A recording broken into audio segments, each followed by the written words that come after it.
2 minutes pour comprendre. Aujourd'hui, on va vous parler de la fièvre et on va en parler avec vous, docteur Yves Janzou. Vous êtes interniste à l'hôpital Tenon. La fièvre, c'est normal. À partir de quel moment il faut s'inquiéter? On fait le point. Alors la fièvre, oui, normalement c'est normal. C'est un processus de défense naturel que le corps produit dans le cadre de ce qu'on appelle l'inflammation, qui est du coup le moyen de défense que le corps a contre les agressions extérieures et notamment les infections. Quand on est infecté par un virus ou une bactérie, le corps fait naturellement monter la température parce que à des hautes températures, les germes ont moins de facilité à se multiplier.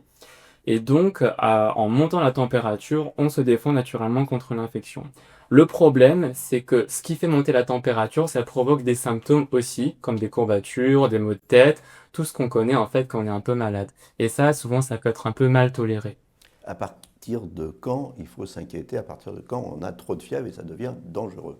C'est surtout en fonction du terrain du patient. Est-ce que le patient est un peu âgé, il peut mal tolérer ces symptômes-là? Et surtout, est-ce que la fièvre, elle est inadaptée? Par exemple, est-ce qu'elle vient sans qu'il y ait d'infection?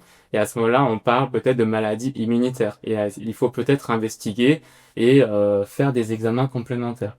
Vous avez parlé du patient âgé. Quid du nourrisson?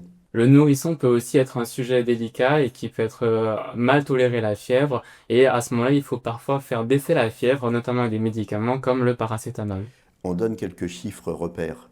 La fièvre, à partir de quand il faut quand même aller consulter? Quand je pense qu'elle est très intense, quand elle dépasse 39 degrés, quand elle est répétée aussi, qu'elle survient de façon très fréquente. Et puis, encore une fois, c'est surtout la tolérance du patient. Si le patient ne se sent pas très bien à ce moment-là, il faut consulter. Voilà, en tout état de cause, hein, quand on a un doute, on consulte, prenez votre température. Nos émissions vous plaisent, alors aidez-nous à faire grandir la chaîne. Pour parler santé au plus grand nombre, partagez, likez, abonnez-vous.